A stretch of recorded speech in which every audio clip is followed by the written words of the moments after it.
RS brothers లో ఆషాఢం KG sale మళ్ళీ మొదలైంది. మరెన్నో క్రేజీ ఆఫర్స్ ఖైదీ చేయండి ఆర్ఎస్ బ్రదర్స్. కష్టపడి సంపాదించినటువంటి డబ్బులు కానీ వస్తువులు కానీ పోతే ఎంతో బాధగా ఉంటుంది. ఒకవైపు అవి పోయాయి, పోగొట్టుకున్నాం, దొంగలు ఇంట్లో పడ్డారు అని బాధ ఒకవైపు అయితే, మళ్ళీ వాటిని మనం సమకూర్చుకోగలుగుతామా? మనం కష్టార్జితంతో కొనుక్కున్నాం కదా, అవి మళ్ళీ మన చేతికి వస్తాయా అనే ఒక ఆశ. ఇవన్నీ కూడా చాలా ఇబ్బందిగా ఉంటాయి. అలాంటిది మన విశాఖలో షీలానగర్లో వెంకటేశ్వర కాలనీలో జరిగిన ఒక భారీ దొంగతనం కేసుకు సంబంధించి అయితే ఏకంగా అది పెళ్ళిళ్ళు. కావలసిన వస్తువులన్నీ కూడా సమకూర్చుకున్నారు. ఇంట్లో 20 లక్షల రూపాయల నగదు, బంగారం, వెండి నగలు, షాపింగ్ అంతా చేసుకున్నారు. ఇంకా పెళ్ళిళ్ళు అనేటప్పటికి ఎంత ప్రిపరేషన్ ఉంటుందో మనకి తెలుసు. అందులోనూ ఆ పేరెంట్స్ చాలా జాగ్రత్తగా అనుక్షణం ఎప్పుడు ఏం జరుగుతుందో అనే ఒక అప్రమత్తత కూడా ఉంటుంది. అలాంటిది ఒక్కసారిగా ఆ రోజు రాత్రి ఇంటి కిందే వీళ్ళంతా కూడా నిద్రిస్తున్నారు. పైన దొంగలు పడ్డారు. ఆ ఇంట్లో మొత్తం కొల్లగొట్టినటువంటి పరిస్థితి ఉంది. అసలు ఎలా జరిగింది, ఏం జరిగింది, ఎలా తెలుసుకోగలిగారు, ఏమేమి మిస్ అయ్యాయి, ఈ డీటెయిల్స్ అడిగి తెలుసుకుందాం. కాలనీ ప్రెసిడెంట్ వీర్రాజు గారు మనతో పాటు ఉన్నారు. నమస్తే సార్. నిజానికి దొంగతనాలు ఈ మధ్య ఎక్కువ చూస్తున్నాం. సో పోలీసులు కూడా ఛాలెంజింగ్గా తీసుకొని ప్రాపర్టీ రికవర్ చేస్తున్నాము అని చెప్తున్నారు. అయితే ప్రతి ఇంటికి మాత్రం మస్ట్ అండ్ షుడ్గా సీసీ కెమెరా పెట్టుకోండి, ఎందుకంటే అన్ని చోట్ల పోలీస్ ఫోర్స్ ఉండదు. కానీ ఒకవేళ ఇలాంటివి ఏమైనా జరిగితే నేరస్తులను పట్టించడానికి అది మనకు ఒక అవకాశం అంటున్నారు. బట్ ఇంత ఎక్స్పాన్సివ్ ఏరియా ఉంది, బట్ ఎట్లా జరిగింది అసలు? అమ్మా, ఇది గత 25 సంవత్సరాల్లో ఇది ఒక భారీ దొంగతనంగా మనం భావించవచ్చు. మా కాలనీలో ఇంతవరకు ఇంత భారీ స్థాయిలో ఎప్పుడు కూడా దొంగతనం జరగలేదు. దీనికి ఏంటంటే ఈ 8B లైన్ అనేది ఒక త్రూవే ఉంది. నెక్స్ట్ మన హైవేకి దగ్గరలో ఉంది. సో ఈ రెండు కూడా వాళ్ళకి ఈజీగా వెళ్ళిపోవడానికి అదొక కారణంగా వాళ్ళు కూడా రెక్కి జరుపుకుంటారు బహుశా. అయితే వీళ్ళు ఇంట్లో నిద్రపోవడానికి కారణం ఏంటి అంటే, ఈ వార్నిష్ అది నూతనంగా వాళ్ళు ఏంటంటే గృహాన్ని చేసుకుందాం పెళ్లి సందర్భంగా అని వాళ్ళ ఆలోచనతో రంగులవి వేయించారు. ఆ స్మెల్ ఇబ్బందిగా ఉంటుందన్న ఆలోచన ఒక్క కారణంగా వాళ్ళు కిందకు వచ్చి నిద్రపోయారు. అయితే మీరు చెప్పినట్టుగా పెళ్ళిళ్ళు అనేవి ఏంటంటే ఎంతో ఆడపిల్లలకి ఈ రోజులు ఎంతో కష్టపడి ఎంతో కష్టంతో కూడుకొని సంపాదించిన డబ్బుని వాళ్ళు తీసుకొచ్చి ఇంట్లో దాచుకున్నారు. ఈ ఆగస్టు 10వ తారీఖుని నిశ్చితార్థం నిమిత్తం ఇంట్లో ఉన్న పాత బంగారం, వాళ్ళు కొనుక్కున్న బంగారం అంతా కలిపి ఇప్పుడిప్పుడే రేట్లు తగ్గుతున్న ఆషాఢ మాసం సందర్భంగా రేట్లు తగ్గుతున్న సందర్భంగా వాటిని వస్తు రూపంలో తీసుకుందాం అనే ఉద్దేశంతో ఆ బంగారాన్ని లాకర్లో ఉన్నదాన్ని, అలాగే ఈ నగదు ఏదైతే ఒక 20 లక్షల రూపాయల నగదు, అలాగే వెండి వస్తువులు ఇవన్నీ కూడా ఇంట్లో పెట్టి వాళ్ళు దాచుకున్నారు. ఆ బీరువా కూడా అంటే నేను కూడా చూశాను వెళ్ళి, ఆ బీరువా కూడా అంత పెద్ద లాకర్ టైప్ ఏమీ కాదు. అంచేత ఇదిగా వచ్చేసే బీరువా అది. అంచేత మరి వీళ్ళకి ఖచ్చితంగా అదే సమయంలో వీళ్ళు ఉండరు అన్న విషయం వాళ్ళకి ఎలా తెలిసిందో తెలియదు. కానీ లేని విషయం మాత్రం వాస్తవం అనేది వాళ్ళకి తెలిసి జాగ్రత్తగా వచ్చి అక్కడ శనివారం రాత్రి 12 గంటల నుంచి ఆదివారం తెల్లవారుజాము 3:30-4 గంటల మధ్యలో ఈ దొంగతనం జరిగినట్టుగా భావిస్తున్నారు. అయితే దీనికి తెలిసిన వెంటనే పోలీస్ స్క్వాడ్ వచ్చింది, డాగ్ స్క్వాడ్ వచ్చింది, అలాగే ఫింగర్ ప్రింట్స్ అన్నీ కూడా వాళ్ళు ఎవరైతే పోలీస్ శాఖ వారు ఏవైతే నమూనాలు తీసుకొని వాళ్ళ ఫార్మాలిటీస్ ఏమున్నాయో అన్నీ కూడా జరపడం జరిగింది. అయితే పోలీస్ శాఖ వారు మీరు చెప్పినట్టుగా ఎన్నో సమావేశాల్లో చెప్తున్నారు, పత్రికా ప్రకటనలో చెప్తున్నారు, మీరు సీక్రెట్ కెమెరాలు పెట్టుకోండి, ఆ విధంగా పెట్టుకోవడం వల్ల దొంగతనాలు జరిగిన వాళ్ళని పట్టుకోవడానికి మంచి అవకాశంగా మనకు దొరుకుతుంది అని చెప్పినా సరే మరి ఇందువల్ల వీళ్ళు నెగ్లెక్ట్ చేస్తున్నారు. ఈ సందర్భంగా నా విన్నపం కూడా ఏంటంటే కాలనీ ప్రజలందరికీ కూడా మీరు సీక్రెట్ కెమెరా అనేది పెద్ద ఖర్చుతో కూడుకున్నది కాదు.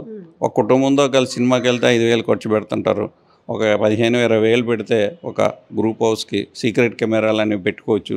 దానివల్ల మనకే కాదు మన పక్కన జరిగిన వాళ్ళని కూడా మనం ఈ విధంగా పట్టుకొని వాళ్ళని రికవరీ చేసే అవకాశం ఎంతైనా ఉంటుంది. అయితే మరి కూతురు పెళ్ళికి ఎంతో కష్టపడి దాచుకున్న ఈ డబ్బు ఇంత భారీ స్థాయిలో వాళ్ళు దొంగతనం చేసి పట్టుకుపోవడం అనేది ఆ కుటుంబానికి ఎంతో వేదనకు గురి చేస్తూ ఉన్నది. ఇప్పటికీ కూడా బాధపడుతున్నారు. వాళ్ళ కుటుంబం గురించి ఎందుకంటే నాకు స్నేహితుడు కూడా అయిన గత 25 సంవత్సరాలుగా ఈ కాలనీలో ఉంటున్నాము. ఇంతవరకు ఈ స్థాయిలో ఎప్పుడూ దొంగతనాలు జరగలేదు. అంచేత ఇప్పటికైనా సరే ప్రజలు అప్రమత్తంగా ఉండి ఈ విధంగా సీక్రెట్ కెమెరాలు ఎప్పుడైతే పెట్టుకుంటారో వాళ్ళని పట్టుకునే అవకాశం ఉంటుంది. దట్టు పర్టికులర్గా ఈ వీధి వెళ్ళిపోవడానికి ఆస్కారం ఎక్కువగా ఉన్నది. ఒక 5 నిమిషాల్లో హైవే ఎక్కేసే ఆస్కారం ఉండడం వల్ల వాళ్ళు అది కూడా ఆసరాగా తీసుకొని దొంగతనం చేయడానికి వాళ్ళ పథకం ప్రకారం చేసి ఉంటారు. అందుగురించి ఈ జరిగిన వెంటనే కూడా సరౌండింగ్స్లో ఎక్కడ కూడా సీసీ కెమెరాస్లో విజువల్స్ రికార్డ్ లేదండి, అంటే కదలికలు కొంతమంది పైన అనుమానం వచ్చే దృశ్యాలు ఏమైనా కనపడ్డాయా? అనుమాన దృశ్యాలు కాదమ్మా, అంటే కెమెరాస్లో తెలిసిన వరకు ఏంటంటే ఒక స్కూటీ మీద ఇద్దరు, ఒక ఆయన పసుపు టీ షర్ట్ వేసుకొని వెళ్ళడం అనేది గమనించాం. మా గుడిలో కూడా 13 సీక్రెట్ కెమెరాలు ఉన్నాయి, అక్కడ కూడా పోలీసులు వచ్చి చూడడం జరిగింది. అందులో రికార్డ్ అయింది ఏంటంటే ఇద్దరు హెల్మెట్లు పెట్టుకుంటున్నారమ్మా, హెల్మెట్లు పెట్టుకొని రిక్కీ నిర్వహించినట్టుగా ఒక 2-3 సార్లు తిరగడం అంతా కూడా గమనించడం జరిగింది. అయితే మరి హెల్మెట్లు ఉండడం కారణంగా సరిగా మరి నిర్ధారించలేకపోయాము. అదే బండి నెంబర్ కూడా జరగలేదు, అంటే ఆ ఫోకస్ లైట్ మొహానికి బ్యాటరీ లైట్ కొట్టినట్టుగా ఉంటుంది, అందువల్ల అది కష్టంగా ఉన్నది. మరి పోలీసు వారి దగ్గర ఉన్న టెక్నాలజీతో వేరే కెమెరాలు ఏమైనా చూసి వాళ్ళు అబ్జర్వ్ చేసి ఉండొచ్చు. అదే ఇక్కడ ఇంట్లోనే ఈ గ్రూప్ హౌస్లో కానీ పెట్టుంటే వాళ్ళు హెల్మెట్లు పెట్టుకొని లోనికి వెళ్ళి ఉండేవారు కాదు, అంచేత ఈజీగా మనకు తెలిసి ఉండేది. అది కూడా మరి వీళ్ళొక అశ్రద్ధగా మనం గమనించవచ్చు. ఇది జరిగిన వెంటనే అలాగే మీడియా వాళ్ళు, పోలీస్ శాఖ వారు. రెండోది సార్, వాళ్ళు ఇక్కడే కదా ఆ రోజు నైట్ స్టే చేశారు పాపము, పడుకున్నది.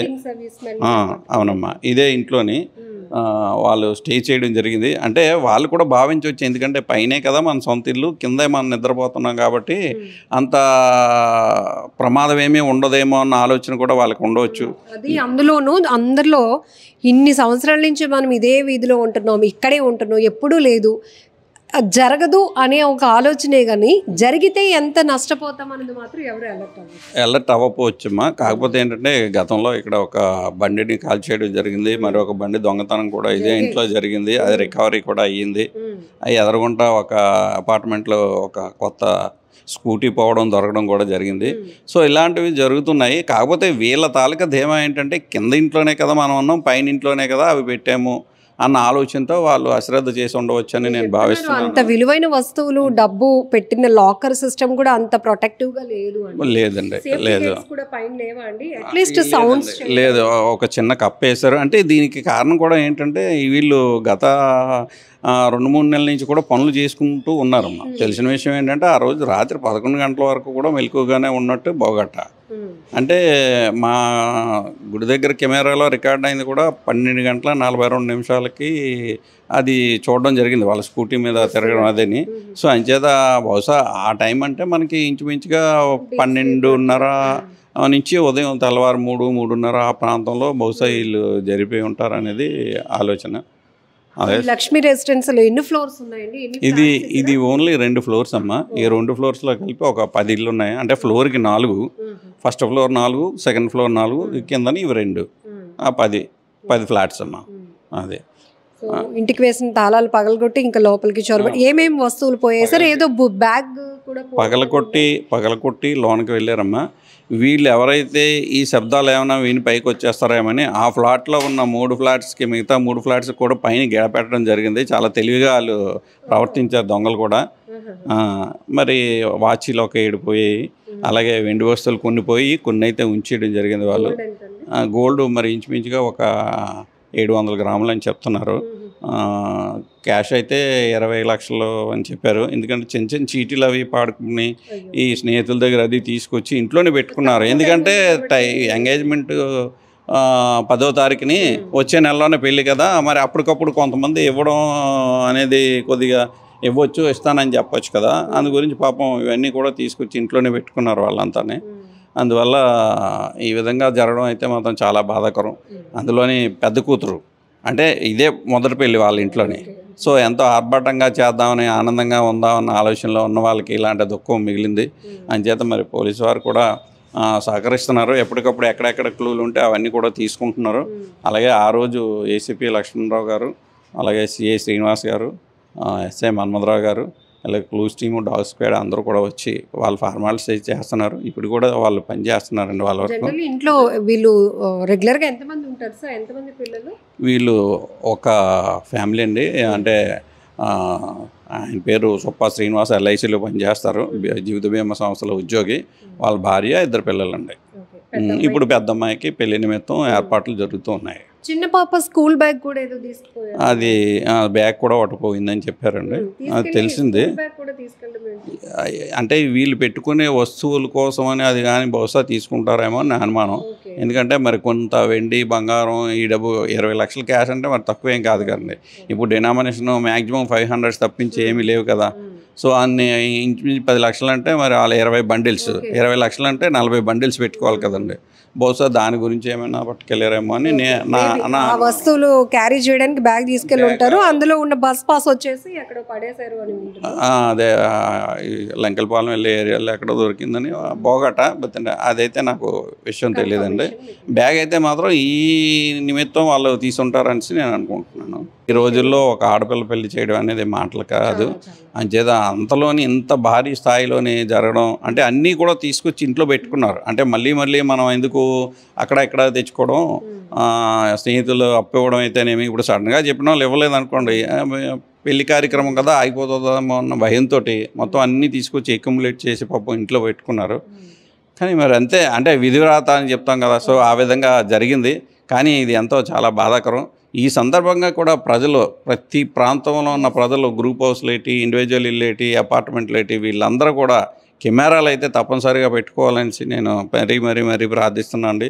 దీనికి ఏదైనా అవకాశం ఉంటే ఈ జీవీఎంసీ వాళ్ళు ఇల్లు కట్టుకోవడానికి అప్రూవల్ ఇచ్చినప్పుడే ఇది కూడా ఒక మ్యాండేట్ చేసి సీసీ కెమెరాల మ్యాండేషన్ అనేది లేకపోతే మేము నో అబ్జెక్షన్ సర్టిఫికేట్ ఇవ్వము అని వాళ్ళ కండిషన్లు పెట్టి కెమెరాలు వేస్తే మనకి చాలా బాగుంటుంది ఈ దొంగతనాలు అరికట్టడానికి.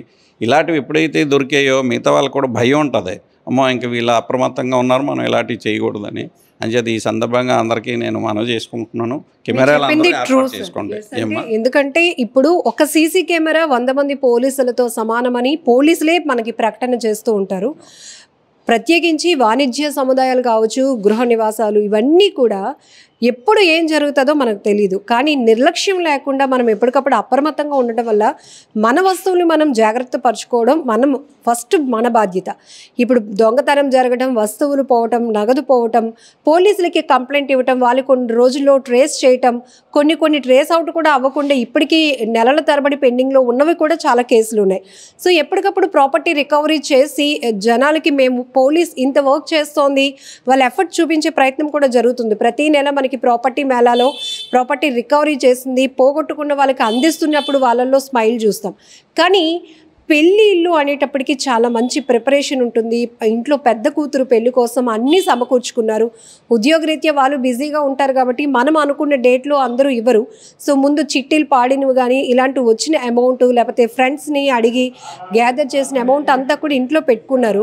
బట్ అక్కడ హౌస్ రెనోవేషన్ చేయడం వల్ల ఇంట్లో పెయింటింగ్ స్మెల్ అనేది ఎక్కువగా వస్తుంది.